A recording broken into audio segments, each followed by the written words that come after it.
Welcome to How to Cook That. I'm Ann Reardon. Do you guys have a Christmas tradition that you do every year? In our house, we make a gingerbread house every Christmas, and this time I wanted to make a whimsical Candyland type look, but not using any fondant. That was the challenge with this one. I'll link you to a playlist at the end with all the houses from the previous years so you can see how to make those too. To make this one, you'll need flour, sugar, butter, milk, molasses, glucose syrup or light corn syrup, spices. I've got ginger, cloves and cinnamon, and some baking powder. Put the butter, sugar and the molasses and glucose syrup into a bowl, and I'll put all the recipe quantities on the howtocookthat.net website for you, and there's a link to that below. Mix those together until they're well combined, and then pour in the milk. Then add all of your dry ingredients. Now if you don't have a dough hook on your mixer, just stir through half of the flour using the mixer, then add in the rest and stir it by hand using a spoon. Now you'll need a template for your house. There's a few different ones on the website. I've made a new one for this year. Print that out and cut them out, including cutting out the windows and any pieces which are like this one that wouldn't fit on one page. I've put a join here and then just the two crosses either side. So cut them both out, match up the join here and sticky tape them together. Place your dough between two sheets of baking paper and use a rolling pin to spread it out into a large rectangle. Remove the top baking paper sheet and add your template pieces. Use a pizza cutter to make the straight cuts. Now don't take off these edge pieces because otherwise the corners tend to burn, but having those pieces there just protects them, and it also stops the gingerbread from spreading out quite so much. You also want to cut all your windows, but again just leave them in place for now. Peel off the template. If it sticks a bit, it's okay, just pat it down using your fingers and bake those in the oven. Halfway through baking, redo your cuts and scoop out the dough from the windows, and that will help it just bake through really well all the way through to the middle of your dough. And then you want to put it back in the oven to dry out.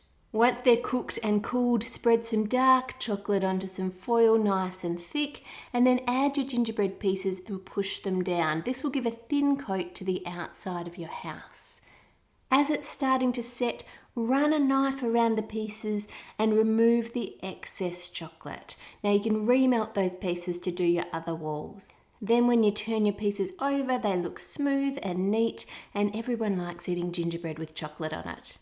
Cut a baseboard to the size of your house and then lay out your pieces flat around it.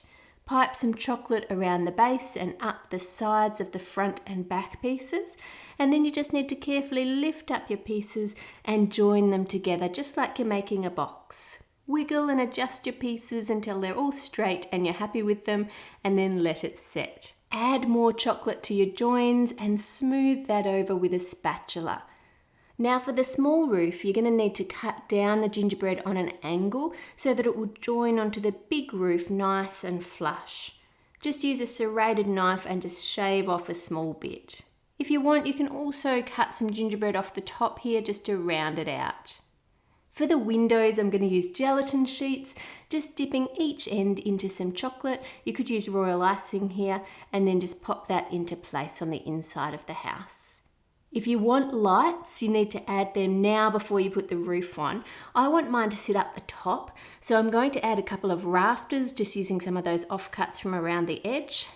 And once that's set, hang your lights over the top. Now I also have a battery pack with these ones, so that's going out through the back door. Add anything else large that you want inside now. This is just an ice cream cone that I've covered in chocolate and then put M&Ms all around. So when the kids look in through the window, it looks like there's a Christmas tree inside. Now pipe some chocolate along the top edges and put the two long pieces carefully into place. Now before actually gluing these on with chocolate, I've already put them on to check that they fit nice and snug up against the top of the walls, and I've shaved off a tiny bit on the bottom top edge of them so that they will sit together. Add the two little roof pieces into place, and you can see I've covered both sides of this in chocolate, and that's because you can see the underneath at the front of the house. Then add the front porch roof. Oops, that's dripping down a bit of chocolate there. I'll clean that up in a minute. Use chocolate to fill the joins at the top of the roof and smooth that off using a knife. Now to make the garden. I want my house on the top of a hill, so I'm using a big board covered in foil and then adding spare bits of gingerbread, stacking them up to make something to put the house on. If you don't want yours up high, you can just make the house on a bigger flat board to start with.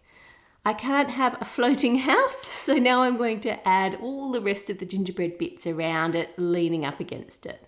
Next, I mixed up a batch of royal icing, and you'll find the recipe for that on the website too. It's really easy to make. Colour it how you like and paint the outside of your house using a new clean paintbrush. Now you're probably wondering why put chocolate underneath and then paint it with royal icing, but wait a minute and you will see. Take a ruler and make lines across the house so that you can see the chocolate underneath, and then scrape down to make rectangles in the size of bricks, and do that on all of your walls. Now paint the roof with royal icing. I'm using a nice blue for this. Renovating would be so easy if you were giant, wouldn't it? I'm adding jubes along the top ridge cap and candy canes to the front just to pretty it up underneath there. I'm also just going to add some chocolate melts that have just been cut in half. Now I was going to scrape the roof to make it look like tiles, but I've changed my mind, so the chocolate under here is just a bonus. The little M&Ms look much cuter. Then I decided to pipe little half circles between them to make it look a bit like roof tiles. Now moving on to our garden. It looks a bit like a wasteland at the moment. I want some of the gingerbread pieces to look like rocks jutting out, so I'm putting a brownish grey royal icing onto those ones. And then I'm using the same colour down the path and just adding some chocolate coated sultanas for rocks all the way down. For the rest of the garden, I'm going to cover the whole thing in green royal icing. Now this is easier if you do it one section at a time, because I want to top it with coconut that's been coloured with green food colouring. To colour your coconut, you just put some green food colouring in a bowl and water it down with about a tablespoon of water, and then mix in your coconut. It's super easy. Use the back of your spoon to press it down a little and add it around the rocks. Now I want to make the path shiny so it's a bit more magical, so I'm just going to use some luster dust. This one's silver, but I think I'll swap it over to gold. There we go, a path paved with gold. How magical's that?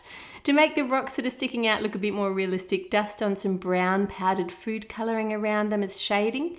Then use a little bit of black gel colouring just in the cracks. Then wet your paintbrush and brush over the whole rock so that those colours go down into all the cracks and crevices, just like they would on a real rock. Once this dries, it won't be shiny anymore and it will look really good. At this point, I piped around the windows in brown and added a chocolate coated door, but I wasn't happy with either of these and I changed them later, so let's just skip that bit. Add an ice cream cone to the garden and cover that with green royal icing, and then decorate it with a few little icing decorations. Now add some lollipops and candy canes and sugar sticks around the grass, and then using a leaf tip, add some little plants around the place, and you can even make these grow up the wall if you like. That's looking pretty good, but I don't love it. There's a disconnect between the seriousness of the walls and the fun of the roof and the garden. So how are we going to fix that?